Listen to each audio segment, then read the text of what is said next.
Je me réjouis ce matin de pouvoir vous apporter ce que le Seigneur m'a mis sur le cœur. Et avec Jésus pour berger, tu peux tout recommencer, balayer ta vie passée.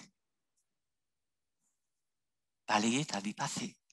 Tu peux boire cette source de la pureté, source de la vérité, source de l'éternité. Tu peux être pardonné pour tous tes péchés passés. Car Jésus a tout payé. Tu peux recevoir la paix, source de la liberté. Quand j'ai vécu cette expérience, cette nouvelle naissance, à l'époque, j'ai témoigné à qui voulait l'entendre, le miracle que j'ai expérimenté. J'ai raconté simplement avec mes mots que Dieu s'est révélé dans ma vie et que je suis devenu une autre personne. Je ne sais pas s'ils ont compris beaucoup de choses. J'avais un ami qui m'a dit « Roland, tu n'es plus le même ». Ça m'a rassuré. Je reconnais à cette époque, je ne savais pas que j'ai vécu la nouvelle naissance dont parle Jésus à Nicodème dans les évangiles. Et encore moins cette parole dans 2 Corinthiens 5, 17 qui dit « Si quelqu'un est en Christ, il est une nouvelle créature. Les choses anciennes sont du passé. Voici toutes choses sont devenues nouvelles ou sont en train de devenir nouvelles. » Et peut-être ce matin, vous avez cette parole dans votre cœur, votre vie va devenir tout à fait nouvelle. C'est le miracle de Dieu. J'ai aussi retenu lors de la préparation de cette exhortation cette belle œuvre du Saint-Esprit dans la vie de Jésus quand il avait 12 ans. Nous lisons dans l'évangile de Luc 2, verset 52, « Jésus croissait en sagesse, en stature et en grâce devant Dieu et devant les hommes. » Cette même œuvre de l'Esprit se fait en celui qui est né de nouveau. Par son Esprit, nous allons pouvoir grandir dans le caractère de Christ, expérimenter cette transformation intérieure qui nous permet de discerner quelle est la volonté de Dieu, ce qui est bon et agréable et parfait. Et de grandir dans la grâce de Dieu par le Saint-Esprit afin d'être revêtu de sentiments modestes selon la mesure de foi que Dieu répartit à chacun. Le but de Dieu pour les chrétiens qui sont nés de nouveau, c'est que nous servons Christ dans la justice, la paix, la joie, et cela par l'Esprit Saint. Et si nous servons le Seigneur de cette manière, il y a une promesse de Dieu. Dans l'Épître aux Romains 14, versets 17 à 18, nous lisons « Celui qui sert Christ de cette manière est agréable à Dieu et approuvé des hommes. » Ces différentes interventions du Saint-Esprit dans la vie du croyant, c'est chaque fois une œuvre miraculeuse de la grâce de Dieu. Et sachez, je ne fais que effleurer ce matin cette belle œuvre du Saint-Esprit en nous et à travers nos vies. Quand Jésus a commencé son ministère vers 30 ans à peu près, nous lisons qu'il fut rempli du Saint-Esprit qui est venu sur lui sous une forme d'une colombe. Et suite à cette expérience, il fut conduit par l'Esprit dans le désert pour être tenté par le diable, mais en revenant du désert, et cela suite à un jeûne et prière pendant 40 jours, il a prêché la repentance et le royaume de Dieu qui est venu au milieu de son peuple. Et sa parole fut confirmée par des miracles, des guérisons, des prodiges et bien sûr par le fruit du Saint-Esprit. Le croyant a la grâce de naître de nouveau et de grandir dans la foi comme Jésus qui croissait en sagesse, en stature et en grâce devant Dieu et devant les hommes, mais il est aussi appelé à être rempli du Saint-Esprit pour continuer à faire les œuvres que Jésus a commencées dans ce monde il y a maintenant plus de 2000 ans. Alléluia. Mes frères et sœurs en Christ, la puissance du Saint-Esprit se manifeste sous différentes formes et circonstances dans nos vies. Je vais citer quelques exemples. Dans l'Épître aux Hébreux 2, verset 4, nous lisons « Dieu appuyait la prédication du salut en Christ par des signes, des prodiges, des divers miracles, et aussi par les dons du Saint-Esprit distribués selon sa volonté. » Ça ressemble un peu à ce que je viens de dire concernant Jésus. Le livre des Actes des Apôtres nous donne un aperçu de cette œuvre du Saint-Esprit à travers les ministères comme à travers d'autres chrétiens qui prêchaient et témoignaient de la bonne nouvelle du salut en Jésus-Christ. Et cette œuvre du Saint-Esprit se poursuit encore aujourd'hui à travers son Église qui est le corps de Christ. Dans l'Épître aux Romains 15, verset 13, nous voyons une autre œuvre de la puissance du Saint-Esprit qui se passe dans le cœur du croyant. Nous lisons « Le Dieu de l'espérance remplit le cœur des croyants de toute joie et de toute paix dans la foi pour que nous abondions en espérance, et cela par la puissance du Saint-Esprit. » Que nous abondions en espérance. Alléluia. Ça nous accompagne comme ça, on oublie tout. C'est une puissance. Une autre manifestation de la puissance du Saint-Esprit concerne l'exhortation, l'édification et l'encouragement des chrétiens. Paul enseigne dans l'épître de 1 Corinthiens 12, il y a diversité de dons, mais le même esprit, diversité de ministères, mais le même Seigneur, diversité d'opérations, mais le même Dieu qui opère tout en tous. Or, à chacun la manifestation de l'esprit donnée pour l'utilité commune. Pour ma part, je suis vraiment content lorsque l'Église se rassemble et que nous puissions exercer les dons du Saint-Esprit. C'est une puissance. Moi, je ne suis pas gêné d'inviter des gens lors de notre culte et qui ne sont pas forcément, ils n'ont encore pas fait ce chemin avec le Seigneur, ou dans la parole de Dieu, on les appellerait des non-croyants, des non-convertis. Alors les mots qu'on met dessus, mais en tout cas, moi, j'ai aucun problème avec ça. Quand j'amène quelqu'un, j'ai totale confiance dans le Seigneur. Car je crois dans cette parole de Dieu, dans 1 Corinthiens 14, 25, lorsque les chrétiens prophétisent et qu'il survienne quelques non-croyants, il est convaincu par tous, il est jugé par tous. Les secrets de son cœur sont dévoilés de telle sorte que tombant sur sa face, il adorera Dieu et publiera que Dieu est réellement au milieu de vous.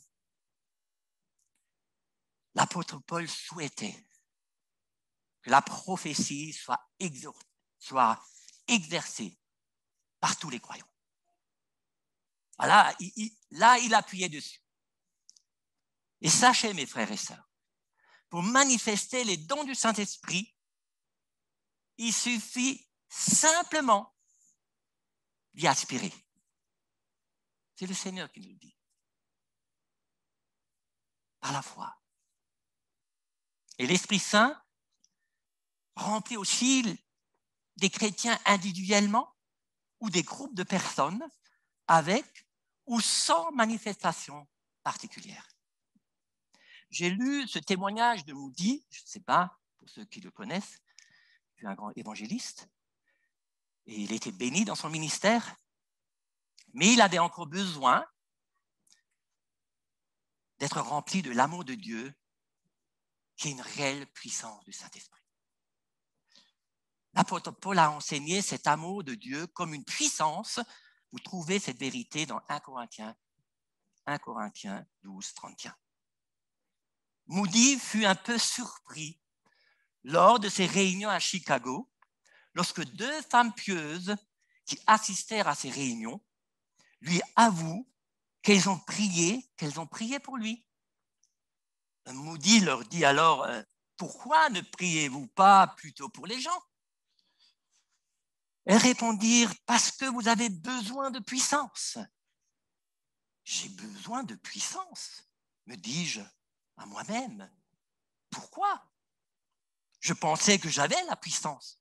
J'avais la plus grosse église de Chicago. Plusieurs se convertissaient. J'étais satisfait. Mais bientôt, Moody se rendit à l'évidence. Il a minimisé la puissance de l'Esprit Saint. Il disait, je pleurais tout le temps pour que Dieu me remplisse de son esprit.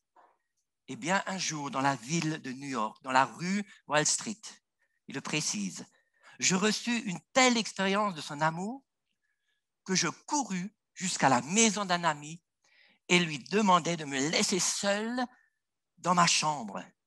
J'y suis resté pendant plusieurs heures. Je demandais à Dieu d'arrêter car je pensais en mourir. Je retournais prêcher. Les sermons n'étaient pas différents. Je ne présentais aucune vérité nouvelle. Et néanmoins, des centaines étaient convertis. Je ne voudrais plus jamais revenir à l'état dans lequel j'étais avant cette expérience bénie, même si vous me donniez tout l'or du monde, ce serait comme de la poussière sur une balance. Mes frères et sœurs, ne minimisons pas la puissance de l'Esprit Saint dans nos vies. La parole de Dieu nous exhorte à mettre notre foi dans l'œuvre puissante du Saint-Esprit, et cela au-delà de ce que nous pouvons penser ou demander. Et nous lisons cette vérité dans Éphésiens 3. Elle nous révèle que le Saint-Esprit peut fortifier notre être intérieur si puissamment que cela dépasse notre entendement et nos pensées. Il peut faire connaître en nous cet amour de Christ qui surpasse toute connaissance, en sorte que vous soyez remplis jusqu'à toute la plénitude de Dieu. Alléluia. Je me souviens, là je vais vous raconter quelque chose de ma vie personnelle, je me souviens de cette expérience de transformation, momentanément, je ne vous cache pas, une transformation momentanément de mon visage. En fait, je ne l'ai même pas remarqué, c'est quelqu'un qui l'a vu et me l'a signalé par la suite. Je vais vous le raconter. C'était la fin de semaine, je venais de rentrer de mon travail et mon épouse me fait part d'une dispute assez violente d'un couple qui a eu lieu à 2 maisons de notre habitation à tel point qu'elle les a entendus crier jusque dans notre cuisine. On a du double vitrage. Elle m'a encouragé de les rencontrer, mais comme je n'avais aucune affinité avec eux, je connaissais à peine, je n'étais pas chaud. J'ai dit à mon épouse, écoute, je n'ai pas de courage. Mais j'ai dit, je vais d'abord prier et après je verrai. Et ce que j'ai fait, je suis allé effectivement me promener, j'ai intercédé de tout mon cœur pour ce couple. Et quand je suis revenu de ma promenade, je tombe nez à nez sur eux qui venaient juste de sortir de leur maison. Je vous assure, j'étais mal. Et j'ai cette voix qui me dit, j'entends cette voix de ma femme qui me dit, va voir ce couple.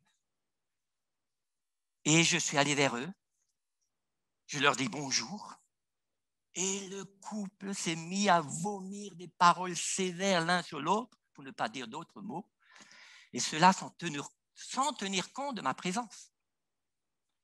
Je me sentais comme une souris, mais une souris, elle trouve le premier trou pour y rentrer. Moi, je ne l'ai pas trouvé. Et le mari, en partant avec la voiture, a dit à son épouse, sache, tu me reverras plus jamais. Quelques semaines ont passé, et un jour, nous avons entendu que le couple s'est remis ensemble. Ah, le Seigneur a entendu notre prière. Et un soir, le mari vient sonner à notre porte et nous invite pour prendre un repas avec eux. Je n'ai pas cherché à comprendre. J'ai dit oui, pas de problème. Je lui ai dit, oh là là, ils vont m'inviter. Pas de dire pourquoi tu es venu, ça ne te regarde pas. Bon, bref. Et lors de ce repas, il nous a confié, à l'époque, quand il était tellement en fureur après son épouse, et avant de rentrer dans sa voiture, il a vu en moi un regard d'une telle compassion et un tel visage d'amour porté sur sa personne que cela l'a touché. Et il nous disait, de ce fait, il nous a invités. Et suite à ce miracle, nous avons pu les éclairer sur l'amour de Dieu manifesté en Jésus-Christ. Oui, le Seigneur peut agir en nous, et cela au-delà de tout ce que nous demandons ou pensons. Le Saint-Esprit confirme aux croyants son appartenance au Seigneur et son statut d'héritier de Dieu et de co-héritier de Christ, Romains 8, versets 15 à 18. Il fait du croyant un membre de l'Église universelle, 1 Corinthiens 12, verset 13. Il aide les croyants à comprendre les choses de Dieu que Dieu nous a données par sa grâce, 1 Corinthiens 2, 12.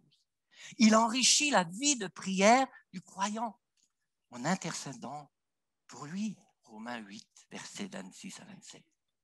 J'aurais encore pu vous parler de la puissance du Saint-Esprit qui a ressuscité Jésus et qui agit aussi en nous,